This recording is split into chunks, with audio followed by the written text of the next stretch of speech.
the Scripps Studios, this is San Diego's news source, 10 News. Breaking overnight, coming ashore where a ponga boat with more than a dozen illegal immigrants on board was found and how 2 of them wound up in the hospital. And new this morning, the tale of the tape, the shocking video showing us a different side of the surviving Boston Marathon bomber. And happening now, pulling into port, the anticipation building as hundreds of sailors prepare to be reunited with their loved ones. We're live at NAS North Island. But first at 6:30. On this Monday morning, here's Robert Santos with the first check of your 10 News Pinpoint forecast. Thanks very much, Bill. Good morning to you on this Monday morning. Overcast, as you can see there from our live Skycam over UCSD, with our temperatures along the coast roughly around the mid to upper 50s for our temperatures. Sun already up, officially rising at 6:03, setting at 7:29. In the inland valleys, overcast as well, with the temperature around the mid 50s mainly. And in our inland valleys, this is where we are seeing some dense fog. It's patchy, not everywhere. Ramona showing 0 there, for instance, on our 10 years visibility map. So that's less than a mile, less than a quarter of a mile in some spots. Along the coast, more 5-7 miles for visibility. So you'll notice overcast, but it's not going to slow you down. Cool breeze along the coast today. We'll get up to about the mid 60s for your high temperature at 2. Then the inland valleys here, from clouds to sunshine, and your high temperature at 2 o'clock, 77 degrees. In 10 minutes, when we'll actually get close to 90 there and 80s at the coast. Here's Melissa Messina with 10 News Time Saver Traffic. It is a cloudy drive and a slow one already. If you're going to be taking the 52, we're down into the 40s. It does pick back up though as you head closer to the 15. Speaking of the 15, new camera to show you what it looks like here right by Friars Road. This is northbound traffic. Northbound so far in good shape here. And switching on over to downtown, we're watching several areas for you. Live look at the 94. You can see those cloudy skies that Robert's been talking about. 94 west, yes, it is picking up though as you head into downtown or if you're taking that 5 connector. We'll check out the South Bay. I'll give you an update there. That's coming up next. Melissa, thank you. Breaking overnight, a boat full of people were detained and may have been trying to get into the U.S. illegally. 10 News reporter Hannah Mullins is live in Torrey Pines with why paramedics were called in to help. Good morning, Hannah. Good morning, and the group was taken here to Torrey Pines State Beach, but they were actually found up there north at 4th Street in Del Mar. We do want to get to some video we have for you because we had a crew on scene overnight as a woman who was shivering was helped onto the stretcher and into the ambulance. 9 other suspected illegal immigrants were lined up in a row on the curb with their hands cuffed behind their backs as 2 agents searched the beach for more people and more information. Now, it all happened around 2 this morning. Our 10 News photographer who was here as it all unfolded says lifeguards and Border Patrol paramedics responded to the call and rescued 15 people in all. He says 2 women were taken to the hospital, 1 for hypothermia, another who hurt her back. We're live at Torrey Pines State Beach. Hannah Mullins, 10 News. Hannah, thank you. Happening today, helicopter squadrons from the aircraft carrier Stennis Strike Group will be landing at NAS North Island anytime. Anticipation is already building, as you might imagine. 10 News reporter Marie Cornell is live at the base with where the crew has been the last 18 months. Marie, good morning. Well, good morning, Bill. Definitely an exciting day. Right now, we are right near the flight line where the air squadron is scheduled to arrive in about an hour and a half. You're looking at the same kind of helicopters that will be landing. Let's now get to some pictures from the U.S. Navy showing the USS Stennis Strike Group in action. The group has been in the Middle East supporting Operation Enduring Freedom and training with navies from all over the world. We're told the squadron flew a total of 9,000 flights, getting a collective number of 23,000 flight hours. Now, also returning home today is the USS Mobile Bay, which is part of the strike group.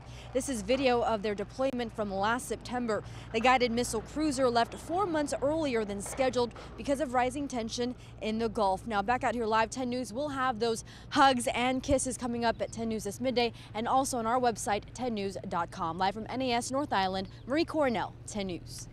Marie, thank you. Developing right now, 2 weeks after the Boston Marathon bombings, new information is coming to light about what led to those attacks. Melissa Messina is back now with what we're learning about the events that led up to that fateful day. Good morning. Good morning, Koshal. And we do have brand new video this morning showing us a different side, a softer side of Dzhokhar Tsarnaev, the suspected Boston Marathon bomber now sitting in a federal detention center. Give me a kiss. Okay. No, give me a kiss. Girl. That's video of Dzhokhar with his niece. It's unclear when the video was shot. Authorities now believe the suspected bombers received some outside training. They're searching for suspects who may have helped with the bomb's design. One new clue here, recorded phone calls between Tamerlan Tsarnaev and his mother, intercepted by a Russian wiretap back in 2011. They raised Russia's concerns, but were only provided to the U.S. last week. They talked about jihad. Why didn't the Russians let us know that much, much earlier? They should have, and we are asking why. After those phone calls, Tamerlan traveled to Russia last year. It's a key 6-month visit when officials believe he may have become radicalized. For now, his body remains unclaimed in a Boston morgue. Authorities say Tsarnaev's mother is one of those persons of interest and would likely be detained for questioning if she came to the United States. Her husband had planned to come, but now he says he is too sick to travel. Melissa Masiha, 10 News. And breaking moments ago, there's been a shooting at an Ohio high school. We know at least one person is injured at this point. Take a look. This is our Scripps sister station. It's their website in Cincinnati. Well, the sheriff's officials just confirmed this information with our Scripps sister station there, that this was at a high school in a town 20 miles north of Cincinnati, and one person has been injured at least. No other details are being released at this point, but we will bring you more information as soon as we have it. I'm Natasha Zubes in the 10 News Live Center, sending it back to you. Tasha, thank you. 6:35. The Mississippi man accused of sending letters containing the deadly poison ricin is scheduled to be formally charged in federal court today. The FBI arrested that man, James Everett Dutschke, over the weekend after searching his Mississippi home and the karate school.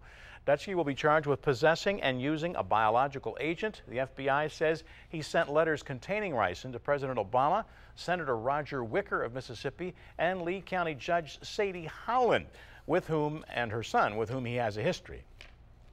Always very invigorated, always attacking me, always on the defensive about everything. Now, Dutschke also has a history of run-ins with Elvis impersonator Paul Kevin Curtis, who you see there. He was the first person arrested for sending the ricin letters, but he was later cleared. Now he claims Dutschke framed him. New this morning, investigators are at the site where landing gear, possibly from the 9/11 attacks, was found on Friday. The rusted piece of airplane landing gear was found wedged between two New York City buildings near Ground Zero. Police say Boeing has confirmed the wreckage was from, in fact, a Boeing 767, the same type of plane used on 9/11, but it has not been confirmed yet if it is, in fact, from one of the planes used that day.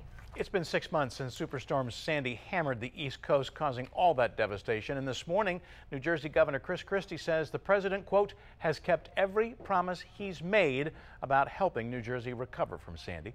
Tens of thousands of people in New York and New Jersey remain homeless, and communities are still struggling to recover. You see some of the restoration work going on right there. Federal approval is expected today for New Jersey's plan to spend nearly $2 billion federal dollars to rebuild the Jersey Shore. Well, San Diego's Mayor Bob Filner tells 10 News his effort to get Mitt Romney involved in the San Diego-Tijuana push for the 2024 Olympics is still just an idea. Mayor is calling on Romney to be the honorary chair of the committee.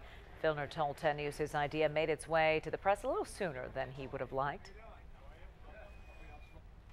I just happened to mention it to several people to try to get me in touch with Mr. Romney, in that he now lives in San Diego. He has a little bit of experience in Olympics. It would give us instant credibility. So I'm trying to, I want to ask him that. I haven't formally done that. Now, Romney served as president and CEO of the organizing committee for the 2002 Winter Olympics in Salt Lake City. If San Diego gets the green light, hosting the games and building new venues by 2024, of course, would cost billions of dollars. Just a little bit of experience from the Olympics, huh? Lindbergh Field is one of many airports. You're looking live through the haze right there. Many airports across the country where flights are expected to return to normal now that Congress has given the FAA permission to end its air traffic control furloughs. We checked. The first flight out was scheduled for this morning at 6:15 on its way to Salt Lake City, and yes, it did leave on time. Last week, of course, all around the country, passengers experienced major delays because of sequestration furloughs before Congress decided to let the FAA move its money around. Yeah, and you notice how it's overcast out there. Yeah. The fog not thick. I mean, there's 7 miles for visibility, so that's not bad at all. But you'll definitely notice that it is cloudy along the coast and even in some of our inland valleys. Let's take a look at where we are seeing some of the fog, and that is up in Ramona here. Here's one of our 10 News live sky cams over Ramona. And you not only see overcast, but yeah, some of that touching, getting low to the ground. So low clouds basically equals fog, and those swimming pools are going to feel really nice as we go through the rest of the week, especially the end of the week. Ramona Airport, our 10 News Pinpoint Weather Network showing and definitely confirming 52 degrees for the temperature, the dew point 52. When they're right on the money, when they're right almost exact, you could see, exact in this case, this is where we start to see some fog. Looks like the air pretty saturated up there. Mira Mesa, your temperature right now, 57 degrees. Vista at about 56. 50s along our coast, like La Jolla, for instance, in PB. We have Coronado about 62 degrees, and the same thing there for San Diego at Lindbergh Field. Our 10 News sky cams, as I expected, the coastal areas here, we are definitely seeing some overcast skies in our inland valleys here, Poway as well, and in some areas you can see some of the clouds reaching low to the ground there, so patchy fog for inland valleys as well. And up in the mountains, this is where I was expecting we're going to see sunshine when it came up, and same thing for Borrego Springs. You're going to be heating up triple digits once again. This will be the third day, Saturday, Sunday, Monday, all definitely hot. 10 News Marine Layer Futurecast shows 10 o'clock this morning. Still seeing a little bit of cloud cover along the coast, and then we go partly to mostly sunny there, more sunshine inland, cool ocean breeze for the coast, an area of low pressure close enough that this is going to bring us the morning clouds as we're seeing really over the next few days, and then a cool ocean breeze as well. And then come Wednesday, more so into Thursday, that area of low pressure starts to move on out.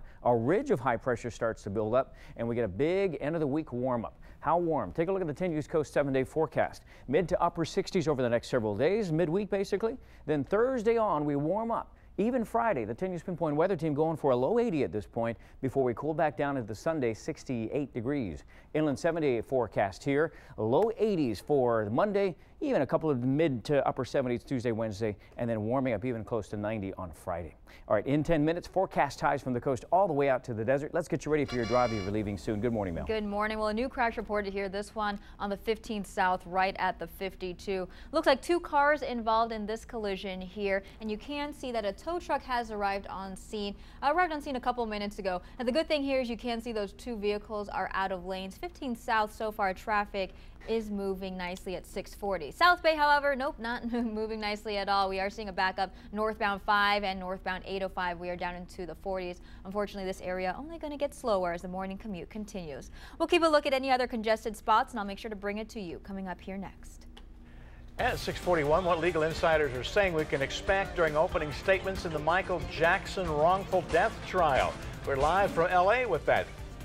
And a suicide note has been released from the nurse at the center of the Royal Family Hospital hoax. Her unusual demands for the two DJs involved.